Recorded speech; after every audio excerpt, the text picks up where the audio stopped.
Now, I want you to turn to the last chapter of the book of Genesis, chapter 50, and we're going to begin and then do a little bit of a flashback.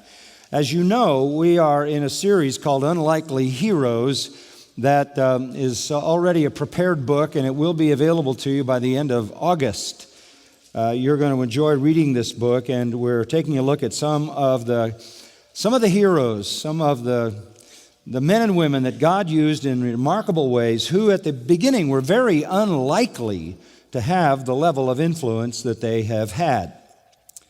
And tonight we're going to talk about Joseph, because God meant it for good. If you look at chapter 50 of Genesis and verse 20, Joseph says, "As for you, you meant evil against me, but God meant it for good, in order to bring about this present result, to preserve many people alive."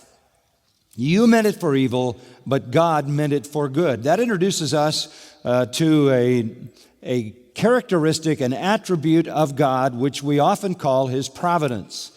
That is to say that God works His own ends.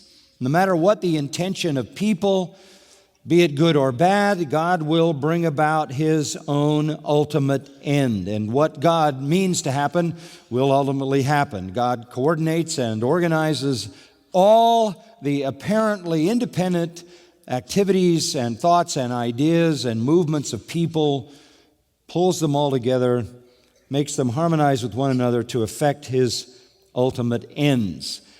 That is revealed to us in many stories in the Bible, none more dramatic than the story of Joseph. As we come to the 50th chapter of the book of Genesis, there are 11 grim faces staring down anxiously at the floor. All attention is focused on the man who is enthroned in front of them. They are huddled, these 11 are, before one of the most powerful rulers in the world, one who stands only behind Pharaoh in Egypt, and he has the authority to execute them. He is dressed in fashion that would be fitting for one who had the position he had. He is the prime minister of Egypt. He looks down on these humble Jewish herdsmen as they stoop before him. He has had a long history with these men. It is a history of pain and suffering and rejection, and the memories are vividly etched into his mind. They had wronged him, this prime minister, in the past greatly. They had done great damage to him from a human perspective, and now the tables are turned, and he has the power and the authority and the ability to enact severe retribution against them. They are, in fact, his brothers who have betrayed him, and the prime minister of Egypt is none other than Joseph, the one betrayed.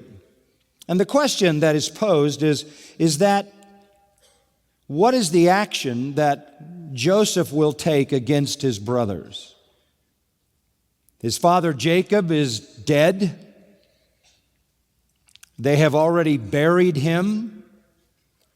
And now they are bowing before their brother. They know who he is. They know the history. It again is vivid to them. And they beg him for mercy. They are frightened because they wonder with their father's passing if Joseph might finally, though he has been kind to them, he might finally seek revenge for the severe cruelty that they had enacted against him decades earlier. Reuben, the oldest of the brothers, had blamed himself for what happened to Joseph. Judah, another of the brothers, felt the heavy burden, the stinging weight of guilt. He was the one who initially suggested Joseph be sold into slavery. But all of the brothers, all of them with the exception of one brother, the youngest, by the name of Benjamin, all of them had been involved in essentially an unthinkable act of treachery, and they were all guilty and they were all blameworthy. And now maybe this was the day, finally, after the death of their father, who may have held off the revenge of Joseph, at least that was their thinking. Now that he's gone, Their crimes have finally caught up with them. Will Joseph take his revenge? When the silence is broken, it turns out that it's not anger and it's not hostility. It's not threats. It's not statements of harsh punishment. It is rather the sound of weeping, crying. One by one, as they lift their eyes and look at Joseph, he looks back, and he looks back with a forgiving smile, tears tumbling down his face.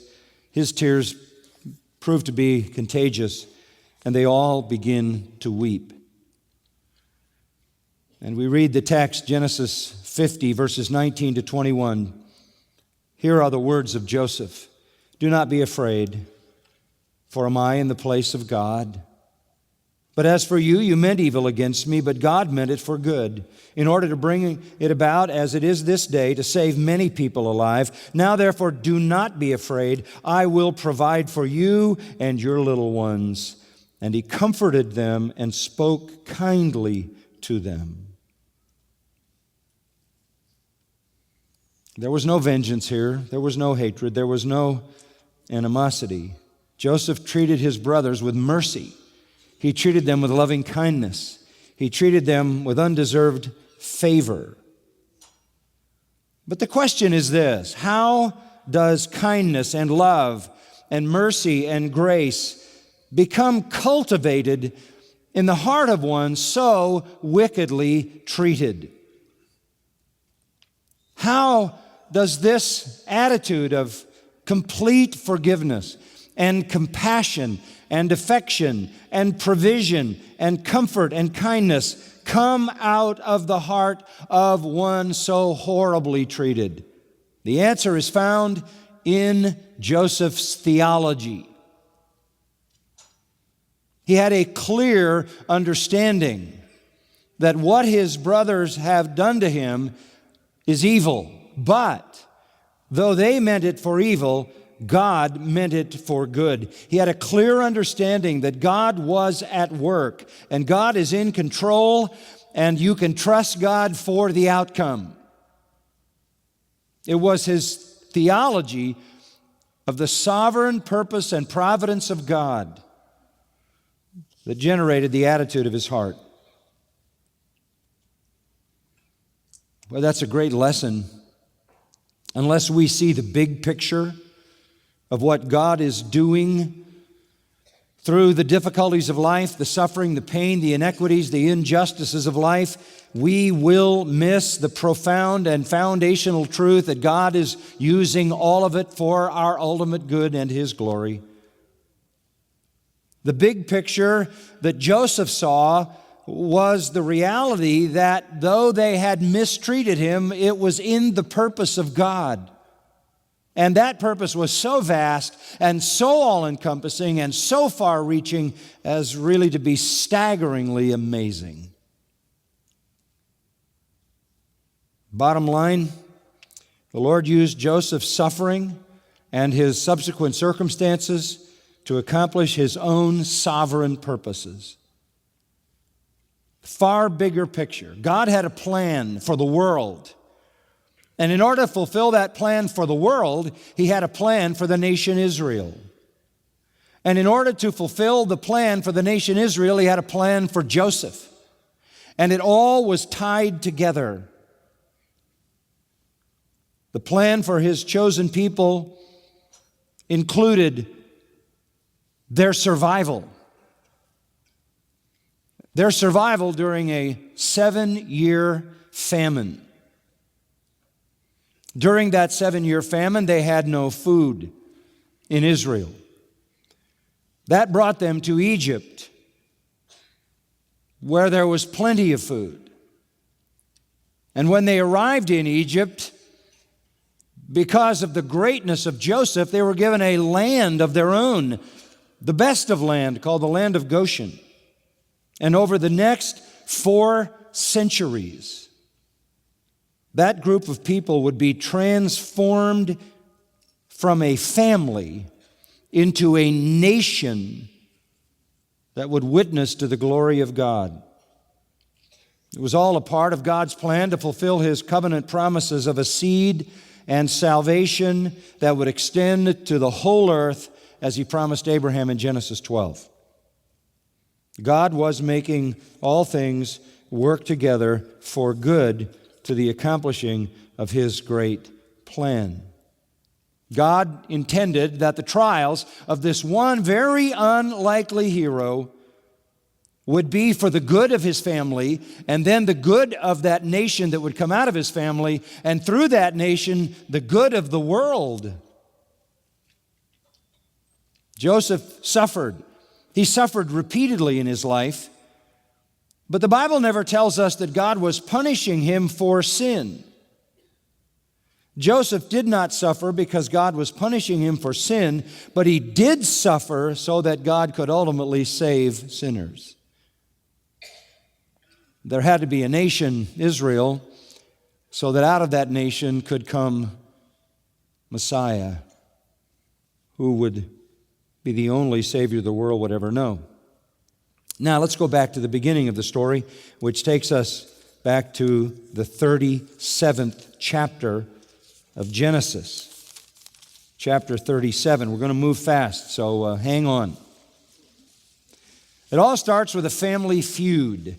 A family feud. Jacob lived in the land where his father had sojourned, the land of Canaan. As the story unfolds, Joseph is 17 years of age. He's pasturing the flock with his brothers while still a youth. This is where the whole painful story begins. The problem that generates the feud in the family is indicated in verse 3, and we're going to be skipping, so stick with us. Verse 3. Israel, which is the new name of Jacob, remember his name was changed to Israel, and you have that in Genesis 32:28 and repeated in Genesis 35:9-11. He's given the name Israel, which then becomes the name of the nation. Israel loved Joseph more than all his sons. That's not good. That's not good. Because he was the son of his old age, and he made him, the NAS says, a vari-colored tunic. Some translations say a white tunic, in the sense that the white was such a pure white that it sort of splattered the reflection that could give hues of various colors. Others would say that the actual word here simply means a full-length robe, a kind of formal robe with long sleeves, and it would reach all the way to the ground. I know that tampers with your children's storybooks, but we don't know for certain that it was a multicolored robe, but it was a robe symbolic of family favoritism. It's one thing to have a 1 out of 12 as your favorite. It's something else to make him wear something around all the time that symbolizes that favoritism. That is where the problem began. There was another problem. The 10 brothers who came before him were born to another woman. So they were only his half-brothers. They were not born through his mother, Rachel, who had 2 sons, Joseph and Benjamin, and she died giving birth to Benjamin. So Joseph grows up as his father's favored son, because frankly, Rachel was his father's favored wife. Conflict runs deep in the family. His father, Jacob, had tricked his own father, Isaac, you remember, to cheat his brother Esau out of the family birthright. So there was bad history in this family about their relationships. Joseph's maternal grandfather, Laban, was also upset at Jacob for trying to sneak away from the homestead in Haran. And you, of course, remember that first there had to be Leah and then more work to get to Rachel, and there were 2 wives and they hated each other. Rachel then in constant warfare with her older sister, who was the first wife of Jacob. They race to have children, and Leah wins, and that doesn't help. And in order to win the race, you know what they did? According to Genesis 35:23, they gave Jacob their handmaids as concubines. They took the women that worked for them and passed them off to Jacob just to produce babies. I guess it counted as yours if it was your handmaid. The story gets uglier. When the family finally arrives in the land of Canaan, two of Joseph's half-brothers, Simeon and Levi, are angry with a village. This is in chapter 34, because they have degraded Dinah, a sister. They have treated her like a harlot. They have taken sexual advantage of her. So Simeon and Levi murder an entire village to seek revenge for their sister Dinah. This doesn't sit well with the neighbors. As you can imagine, makes them a threat. Joseph's oldest brother, Reuben, has an affair with one of his father's concubines, which Jacob later hears about. Needless to say, he grew up in a messed up family. Things didn't get any easier for the young man after his mother died, because then his brothers began to unleash on him their hostility and their resentment. It was unlikely from that kind of beginning and that kind of context that Joseph would ever amount to anything. Making him the favorite only made life all the more difficult. Now, come to chapter 37 with me for a moment, and I want to introduce you to how much his brothers hated him. In verse 3, he is indicated to be the favorite. Verse 4, his brothers saw that their father loved him more than all his brothers, so they hated him and couldn't speak to him on friendly terms. He has this symbolic favor in this robe, which was given to him to set him apart from everybody else. And the whole scene just continues to escalate because apparently Joseph appeared to his brothers to act as if he was a superior, as if he was some kind of royalty, because verse 2 says, Joseph brought back a bad report about his brothers to their father. Now look, it's bad enough to be the favored son, but to be the guy who snitches just compounds the problem. He brings back bad reports about his brother's behavior. He wears this kingly robe around. He acts and talks like a superior. And then he reports badly concerning the conduct and behavior of his brothers. Even more offensive, he kept having dreams. And his dreams were just outrageous dreams, in which, in every dream that he reports here, his brothers are seen bowing down to him, paying homage to him. One day he meets his brothers, chapter 37, verse 6, and he says to them, "Please listen to this dream which I have had.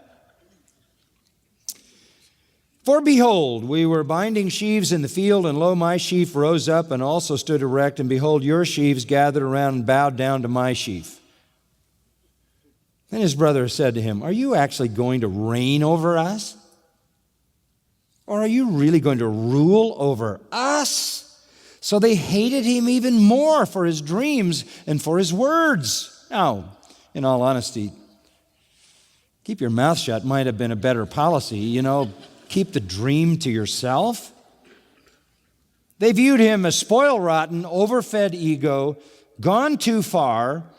The Bible never ascribes pride to him. The Bible doesn't tell us why he felt he needed to tell them these dreams. Maybe he believed that these were given to him by God and he needed to do his duty in reporting to his fellow family members. But whatever his motive was, they fed the hatred and the vitriol that was set on a course against him. They wanted him out of the family. And their opportunity came on a day when, by the way, he had another dream. I should point that out in verse 9, in which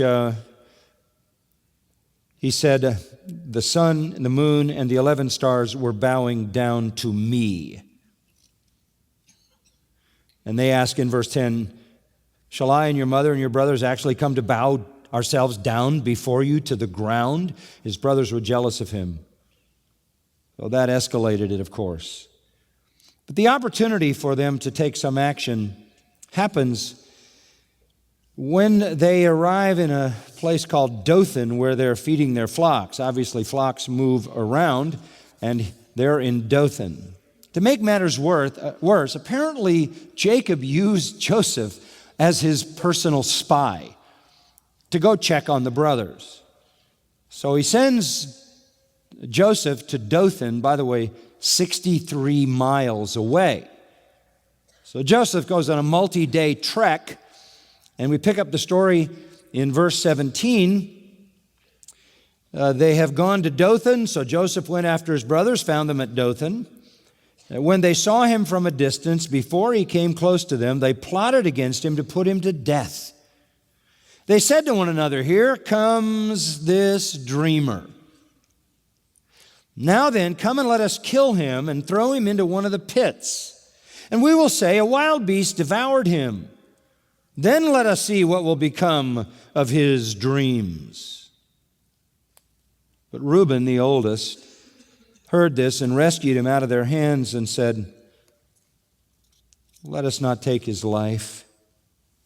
Verse 22, Reuben further said to them, shed no blood. Throw him into this pit that is in the wilderness, but do not lay hands on him. He said that he might rescue him out of their hands to restore him to his father. He was going to have them throw him in the pit, and when they left, he would come back and rescue him and take him back to his father. So that's all being plotted.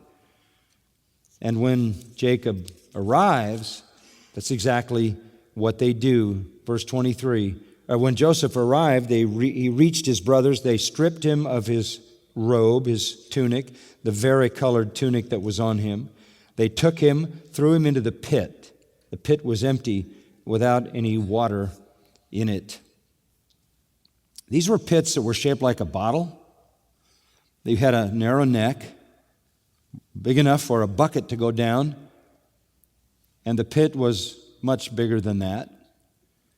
The walls of the neck of the pit would be slick masonry. There would be no way to come up and get out. He would be in that dry well at the bottom, scared, confused. He's frightened. And they sit down to have lunch, verse 25. They're just done with him.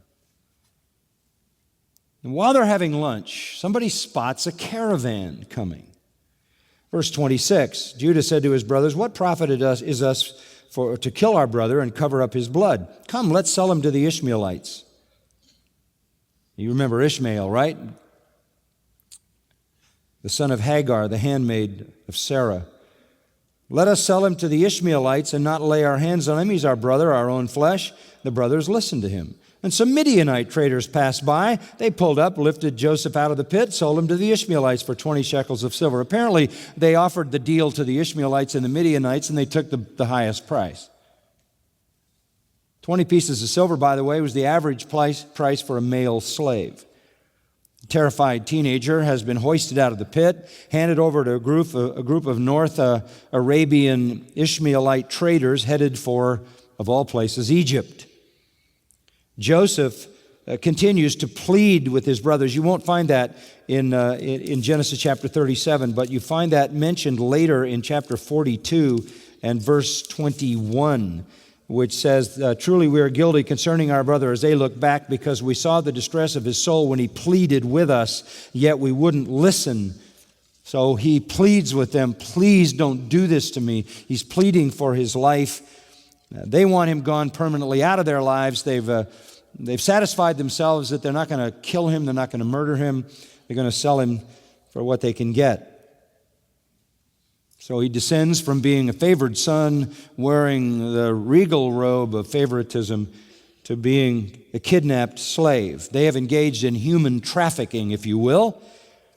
And surely you begin to wonder what Joseph must have wondered. How can this happen to me? I'm doing what my father tells me to do. I'm obedient. My father has sent me on this mission. I'm doing what I'm supposed to do.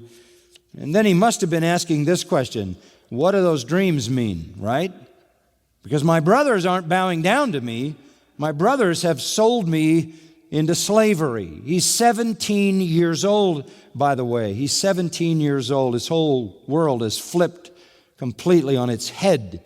Betrayed by his brothers, all the joys of home, the security of his father's love, violently ripped away from him.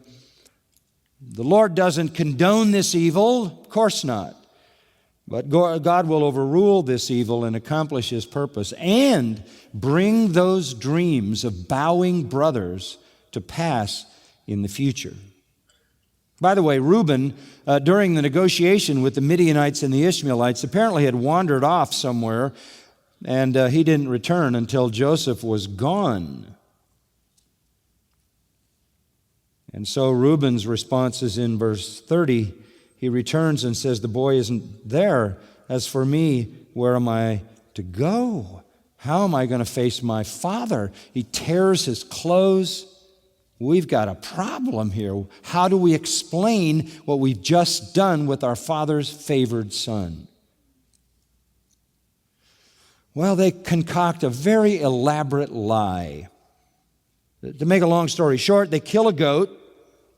They get all the blood, then they take the robe that belonged to Joseph and they throw it in the blood to deceive their father as if this is Joseph's blood and he's been killed by a wild animal. Ironically, Jacob had fooled his father Isaac by using a goat skin many years earlier in Genesis chapter 27. They took the blood-stained robe back to Jacob. Jacob slumped into a prolonged depression, mourning the loss of his favored son. The other sons tried to console him, Genesis says, but he would not be consoled. Genesis 42:22 indicates that guilt was eating away at Reuben and probably the other brothers as well, but it was mitigated by the fact that they had gotten rid of this irritating boy, or so they thought. So we go from a family feud, just some points of connection, to a false accusation in chapter 39. Let's go to chapter 39 and pick up the story. Chapter 38 doesn't advance the story. We go to chapter 39 and pick up the story there. Joseph has been taken down into Egypt. When he gets to Egypt, do you remember what happened? Verse 1, he's taken to Egypt, and Potiphar, an Egyptian officer of Pharaoh, the captain of the bodyguard, that's a very important position. He is the main guard of the greatest ruler in the ancient world. Bought him from the Ishmaelites who had taken him down there. So now he's sold again. And he's sold to Potiphar to be a slave in the house of Potiphar. This again is another sad incident in the life of Joseph. Sold once, sold again. But sold into a very prominent house. From itinerant, meandering traders, he finds himself in a wealthy, prosperous home of a man with a very high position who interacts intimately with the royalty of Egypt. He has gone from a caravan, if you will, to a castle, a palace. It doesn't take long for Potiphar to find out that Joseph is a very, very capable man. Verse 2, the Lord was with Joseph, so he became a successful man. And he was in the house of his master, the Egyptian. Now his master saw the Lord was with him, and how the Lord caused all that he did to prosper in his hand. So Joseph found favor in his sight and became his personal servant. He made him overseer over his house, and all that he owned he put in his charge.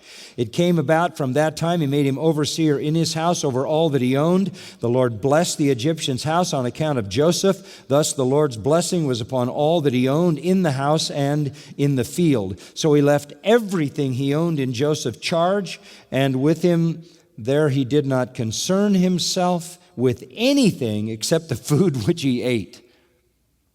Joseph was over all of it.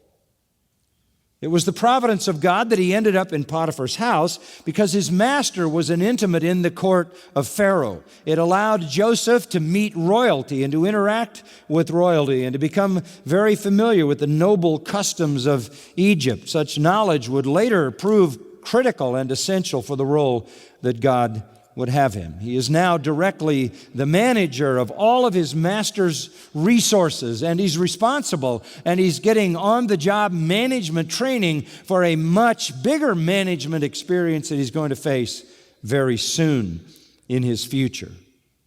If Joseph was found guilty of any crime, any wrongdoing, while he was in the house of Potiphar, he would then end up in the same prison where Pharaoh's personal prisoners were confined.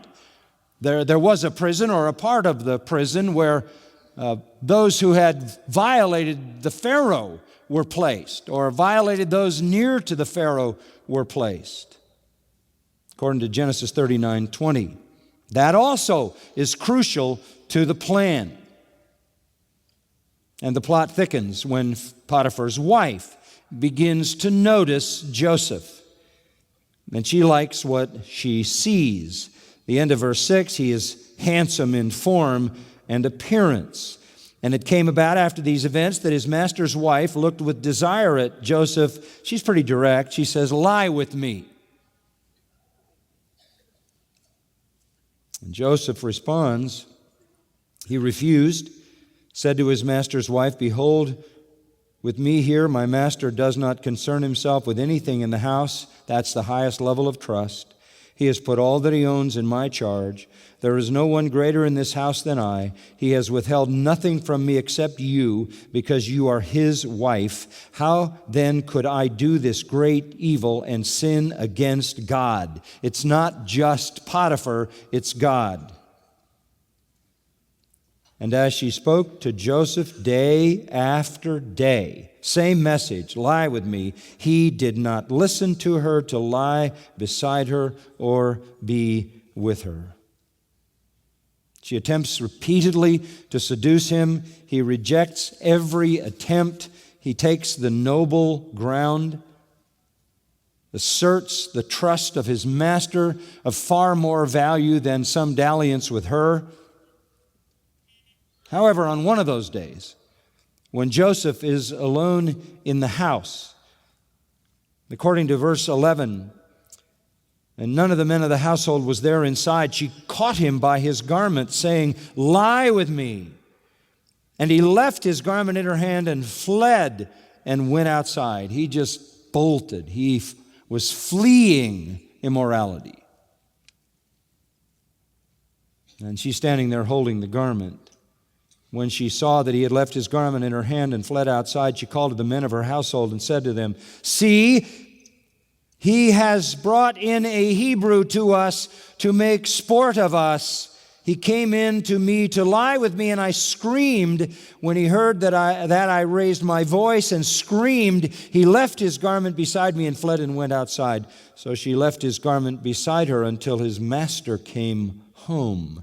Then she spoke to him with these words, "The Hebrew slave whom you brought to us came in to me to make sport of me, and as I raised my voice and screamed, he left his garment beside me and fled outside." You know, hell hath no fury like a scorned woman. And you kind of want to say for Joseph, give me a break. I can't win in life. What next? And so far, we don't see him doing anything wrong. And the question has to be rising as his theology is developing, since he doesn't have a Bible to read. He's got to be asking the questions, God, why is this happening? I was faithful to my father, and I end up being sold into slavery. I'm then sold again. I am completely faithful to my master, and I am lied about. And now, the first time, my brothers took my robe and threw me in a pit, and now this woman takes my robe, and I get thrown in prison. Her fury rages against him, and she hangs his garment in her hand as proof. It was his word against hers. It was going to be Potiphar's slave going to prison and not Potiphar's wife. However, a little bit of history in the background indicates to us that adultery was punishable in Egypt, certainly at that level, by capital punishment. Normally, someone who did that would be executed. The fact that he was not executed may indicate that though Potiphar was angry, he also knew his wife. And he gave Joseph the benefit of the doubt. So Joseph is bound again and becomes a captive in prison. And he must have wondered, why are all these bad things happening to me? In the face of obedience to my father, I end up in a pit. In the face of honoring my master, I end up in prison. As far as we know from the text, he hadn't done anything. This cannot be construed as divine punishment. He is endeavoring to honor the Lord by honoring his father, honor the Lord by honoring his master. He's doing what is right. His circumstances seem completely unfair. But God, by the evil deeds of others, which God does not condone, has Joseph exactly where he wants him. The Lord is perfectly in control. The Lord doesn't do evil. The Lord doesn't condone evil. The Lord isn't in the evil, but the Lord uses the evil. So we go from a family feud to a false accusation. Let's go to a third point in the story in chapter 40, a forgetful friend. It sounds strange, but everywhere Joseph goes, he's blessed. He was blessed by the love of his mother. He was blessed by the favoritism and love of his father. He was blessed by God in the house of Potiphar, so that Potiphar's entire fortune increased. Now he goes to prison, and he's followed again by divine blessing. Come to the end of chapter 39, verse 21. He's in prison. He's in the place, according to verse 20, where the king's prisoners were confined. In that place, where only the prisoners of the king were placed. But the Lord was with Joseph and extended kindness to him and gave him favor in the sight of the chief jailer. He had favor with Reuben, which saved his life. He had favor with Potiphar, which saved his life. And here he has favor with the jailer. The chief jailer committed to Joseph's charge all the prisoners who were in the jail. This has got to be a remarkable guy. Everywhere he goes, his leadership skill, his trustworthiness is so manifest and so fast manifest that everything is put into his care. High level of trust. Verse 22 actually says, whatever was done there, he was responsible for. He's in the jail, running the jail. Verse 23, the chief jailer did not supervise anything under Joseph's charge because the Lord was with him, and whatever he did, the Lord made to prosper. This isn't natural skill. This is supernatural help. God is doing something really amazing with this young boy. The keeper of the prison doesn't look into anything under Joseph's authority because the Lord is with him. And by the way, some archaeological evidence from this period indicates that within the Egyptian penal system, there are positions, and those positions are found in some of the ancient documents. One of the positions was that under the prison warden, whoever the chief jailer was, there's a position called scribe of the prison. He was responsible for keeping all the records of the prison and managing all the assets of the prison. Given Joseph's experience working for his father as the one who was in charge of his brothers, given his experience working for Potiphar as the one who was in charge of everything that Potiphar possessed, it was pretty clear to the chief jailer that his skills were formidable, though the jailer wouldn't have known that he was being aided and abetted by God himself. Well, the story gets very interesting in chapter 40 because apparently the baker, the baker who baked for the king and the cupbearer who provided the drinks for the king, the wine steward, you might say, and the baker, are accused of a crime. And what would the crime be? What crime could a baker and a wine steward be accused of in a royal environment? Trying to do what? Poison the king. Not good. So they get thrown in the jail where the prisoners, the royal prisoners, go. Chapter 40, the cupbearer and the baker for the king of Egypt offended their lord, the king of Egypt. Pharaoh was furious with his two officials, the chief cupbearer and the chief baker. So he put them in confinement in the house of the captain of the bodyguard in the jail, the same place where Joseph was imprisoned. You wouldn't think that God was involved in Egypt in any way directly, but a plot surfaces. At first, it looks like this is collusion between the baker and the cupbearer to poison the Pharaoh. They go to the prison. There's Joseph. Verse 4, the captain of the bodyguard put Joseph in charge of them. Again, he rises to leadership. He took care of them. They were in confinement for some undesignated time. Could be days, weeks. Then the cupbearer and the baker for the king of Egypt, who were confined in jail, both had a dream the same night. Each man with his own dream, and each dream with its own interpretation. And it just so happens that there is another dreamer there who will turn out to be the greatest dream interpreter ever. Joseph came to them in the morning and observed them, and they were very dejected. He asked Pharaoh's officials who were with him in confinement in his master's house, "Why are your faces so sad today?" Then they said to him, "We've had a dream, and there's no one to interpret it." Then Joseph said to them, "Do not interpretations belong to God? Tell it to me, please." So they tell him the dream. And Joseph interprets the dream. I won't go through all of that. It's wonderful to read it. But the message is this: you, cupbearer, you're going to be restored to your position in the palace. You're innocent. You're going to be fine. Baker, you're going to be hanged. Wow. And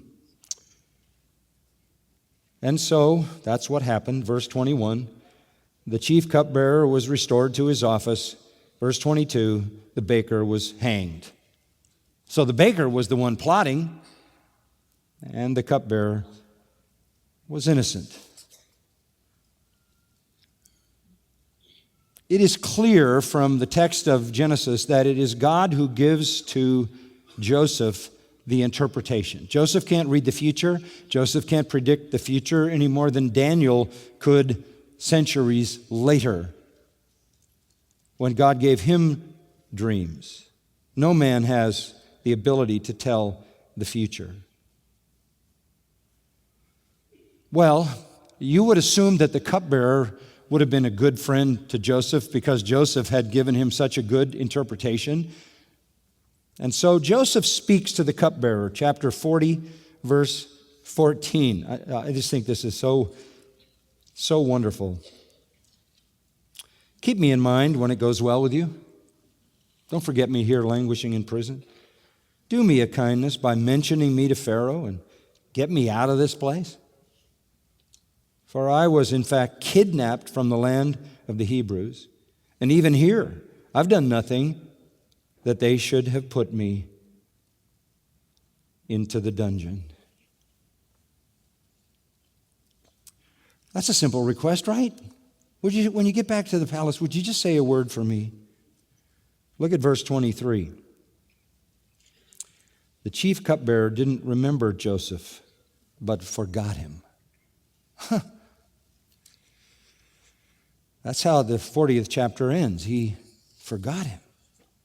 So for 2 more years, he's stuck in that prison. He just keeps being mistreated by everybody. Mistreated by his brothers. Mistreated by Potiphar's wife, by Potiphar. And when he had one hope, this man adds to the mistreatment.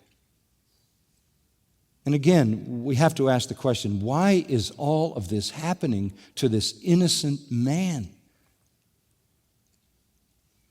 But God had not forgotten Joseph, and God was not about to abandon Joseph, nor would God allow the cupbearer's amnesia to last indefinitely. Pharaoh is going to have a dream. And guess what? Pharaoh is going to ask for an interpreter. And guess who knows an interpreter who's accurate? The cupbearer. And that leads us into the 41st chapter and a famine. We've seen a family feud, a false accusation, a forgetful friend, and now we're introduced to a famine. Verse 1, it happened at the end of 2 full years that Pharaoh had a dream. You remember this dream, don't you? He's standing by the Nile. From the Nile come 7 cows, sleek and fat and grazing in the marsh grass. And behold, 7 other cows come up after them from the Nile, ugly and gaunt, and they stood by each other, by the other cows on the bank of the Nile. The ugly and gaunt cows ate up the 7 sleek and fat cows. Then Pharaoh awoke.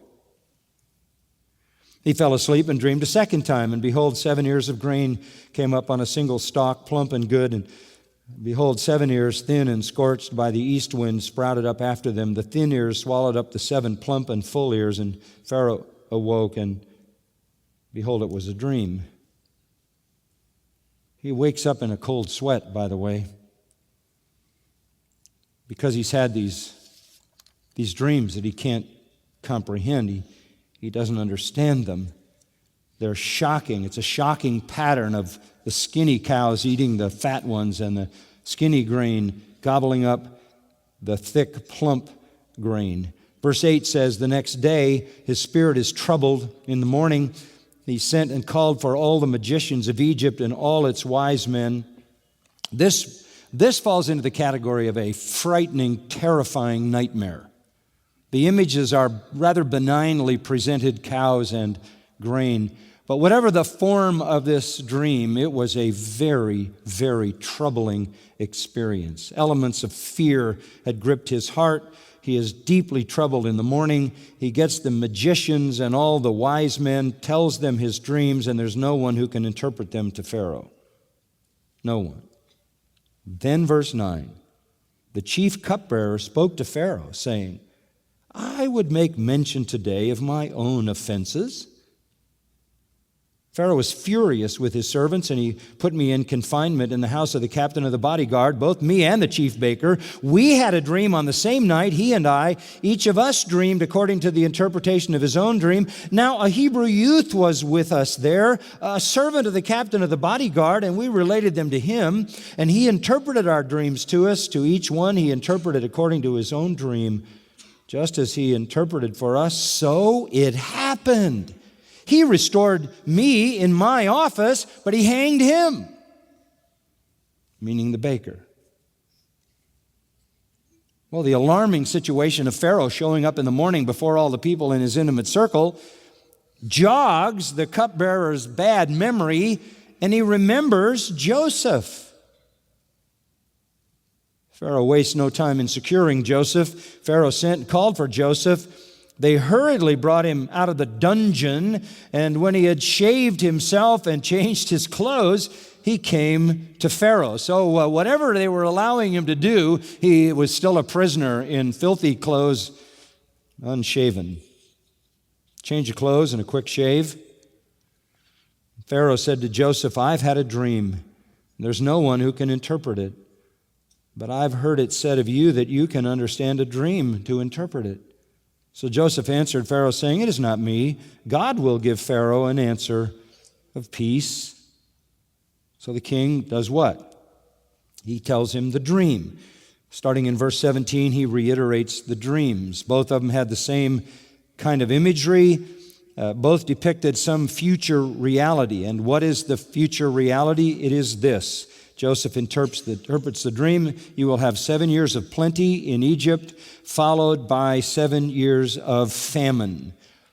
That's what those two dreams convey. 7 years of plenty, 7 years of famine. You need to be ready during the 7 years to prepare for the 7 years of plenty for the 7 years of famine.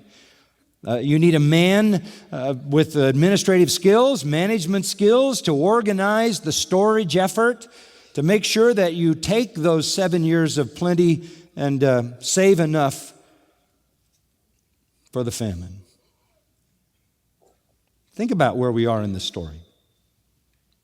If Joseph's brothers had not sold him into slavery, he would not have been brought to Egypt. If Potiphar had not purchased him from those slave traders, he would not have gained the experience he needed to manage people and commodities within an Egyptian context. If he had not been falsely accused and sent to prison, he would not have been the interpreter of the dreams of the baker and the cupbearer. If that had not happened, he would not have been summoned by Pharaoh on this divinely appointed day. In other words, our Lord had overseen every single detail in the life of Joseph. Every detail. Well, the king believed. And if you go down to verse 38, Pharaoh says, "Can we find a man like this in whom is a divine spirit? Is this not one of a kind?" So Pharaoh said to Joseph, "Since God has informed you of all this, there is no one so discerning and wise as you are. You shall be over my house, and according to your command, all my people shall do homage. Only in the throne I will be greater than you." Wow. Is that an ascendancy or what?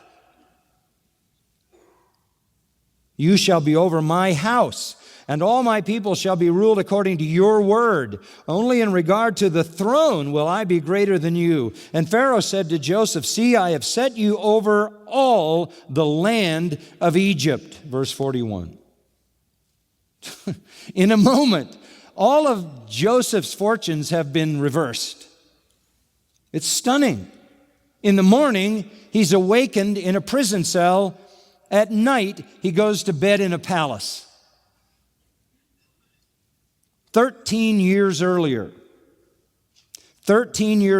he had come to Egypt as a slave. Verse 46 of 41 says he was 30 years old when he stood before Pharaoh. 13 years have gone by, and now he has become the second most powerful man in Egypt. Just a thought. The Lord had revealed to him the meaning of other people's dreams, but what about those dreams that he had, that he told his brothers about them bowing down to him? What about those dreams? Well, they're about to become a reality in a fifth scene that I would call a family reunion. A family reunion. Chapter 41, verse 50. We've seen the family feud and the false accusation and the forgetful friend and the famine that's foretold. Here comes the family reunion.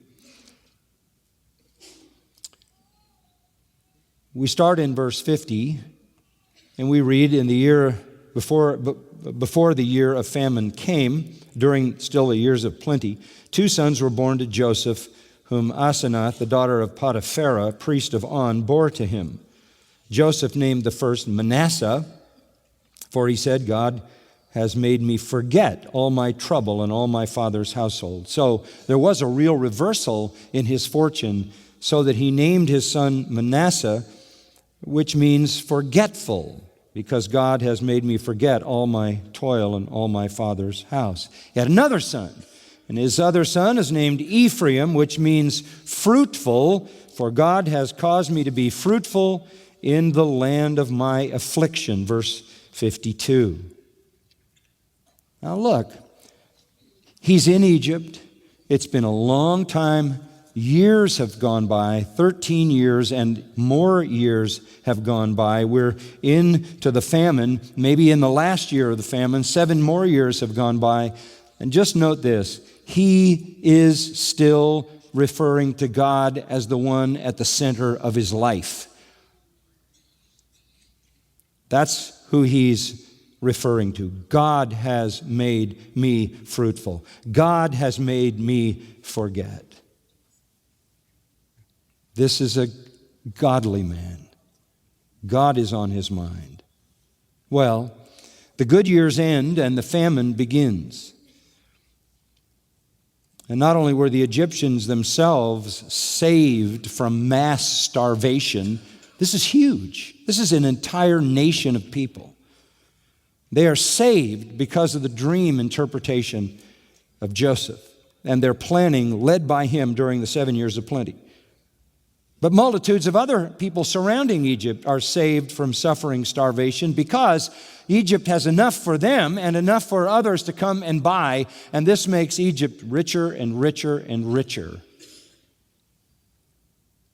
Joseph's foresight and careful planning literally could have saved millions of people throughout the Middle Eastern world. And if we had the time, you can look at chapter 47 of Genesis, and from verse 14 to 24, you can see a chronicling of the wealth of Egypt that came pouring in as they sold their available food to the surrounding world. It was Joseph who at that time also instituted the first income tax, 20%, which is where I think it still should be. 20%, 1/5 of your income was given to the government for the public good. Well, back in Israel, they're being affected by the famine. This is where the story is so wonderful. They're being affected by the famine. Joseph's family's being affected by the famine. They ran out of food. Where are they going to get food? Verse 2, chapter 42. Jacob says, I've heard there's grain in Egypt. Go down there, buy some for us from that place, so that we may live and not die. 10 brothers of Joseph went down to buy grain from Egypt. Benjamin didn't come. There's grain in Egypt. Let's go down to Egypt. Well, we don't have time to go through the whole story. Our time has flown by. They went down, didn't they? And they went before Joseph, and his dreams were fulfilled because all his brothers bowed down to him. Just exactly as his dreams indicated. They didn't know who he was. He knew who they were. He gave them some tests. Do you remember? Go back, get your brother Benjamin, bring him. And then he did something quite interesting. They did come back, they did bring Benjamin, and then he instructed his servants to hide a silver goblet in Benjamin's pack when they left. And then stop them, search them, and find that, and drag them back on the pretense that they had stolen this goblet, to see if they were willing to let Benjamin go. The plan was arrest Benjamin, tell the rest of the brothers, you can go, will keep him and punish him. The test was, if they will give up their brother so easily, they haven't changed, because that's what they did to me. Well, you know the story. They wouldn't give him up. And they all came back, and they all fell down. And through it all, of course, Joseph reveals himself. He reveals who he is. There's a wonderful embrace. The words, I think, that tell the story simply and magnificently, you have to go over to chapter 44. They come back. I can't get into this, or we'll never get out of here. That is for sure. They come back. They're honest. They don't want to give their brother up. Go down into chapter 45. Verse 1, Joseph couldn't control himself before all those who stood by him, and he cried, "Have everyone go out from me." So there was no man with him when Joseph made himself known to his brothers. He wept so loudly the Egyptians heard it. The household of Pharaoh heard it. Then Joseph said to his brothers, "I am Joseph." I love that. Is my father still alive? His brothers couldn't answer, for they were dismayed at his presence. Joseph said to his brothers, "Please come closer to me." And they came closer. And he said, "I am your brother Joseph, whom you sold into Egypt. Do not be grieved or angry with yourselves, because you sold me here. For God sent me before you to preserve life." God used Joseph to preserve the family of Jacob. They stayed in the land.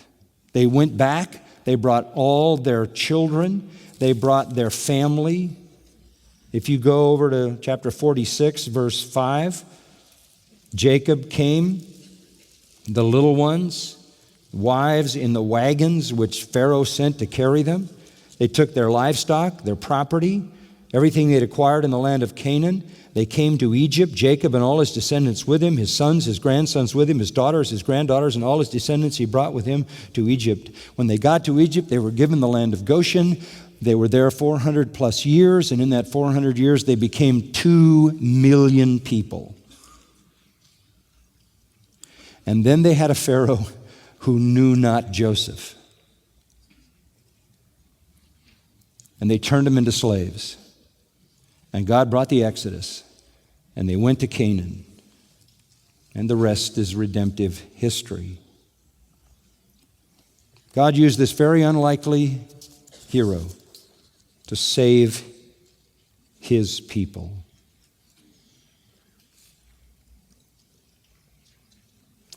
God did this to preserve your lives so there would be a nation called Israel.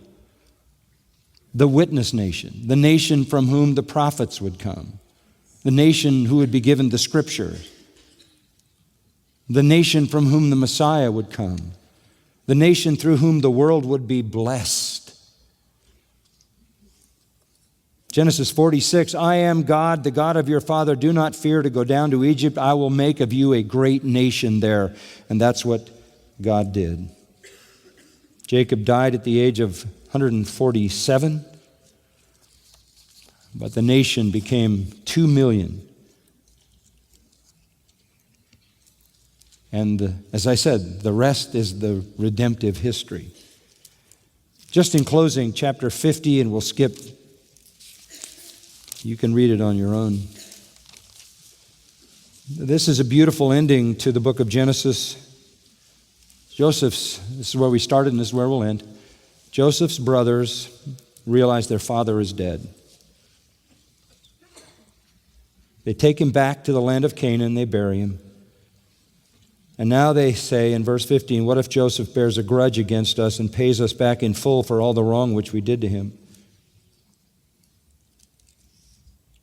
Verse 17, "Please forgive, I beg you." This is their speech. the transgression of your brothers and their sin, for they did you wrong. And now please forgive the transgression of the servants of the God of your father." This is what they said to Joseph. And Joseph wept when they spoke to him. His brothers also came, fell down before him and said, "Behold, we are your servants." Just what his dreams said they would do. Joseph said to them, "Don't be afraid. Am I in God's place? As for you, you meant evil against me, but God meant it for good." Is that not a glorious principle? Whatever happens in life, whatever people intend, God orders it for his own children for good. One closing parallel between the life of Joseph and Jesus. Joseph was dearly loved by his father. Joseph was a shepherd of his father's sheep. Joseph was hated by his brothers, stripped of his clothing, sold for the price of a slave, taken to Egypt, tempted, falsely accused, bound in chains, condemned with criminals. Yet after he suffered, he was highly exalted. He was 30 years old when he began his public service. He wept for his brothers, forgave those who had wronged him, and ultimately saved them from certain death. Moreover, what men did to hurt him, God turned around for good. All those things, in a wonderful analogy, were also true of the Lord Jesus. We may not always understand what is happening to us, but the Lord is always in control. Amen? Father, we thank you for our opportunity tonight to look at the life of Joseph. An incredible account that fills up such a huge section of Holy Scripture because it's so important for us to know not only your purposes for your people Israel, but your control over our lives and destinies and how all of history is ordered to the ends which you have ordained. Thank you for our time tonight and the opportunity to know the story better, and in the story to know you better and to trust you more. We thank you in the name of Christ. Amen.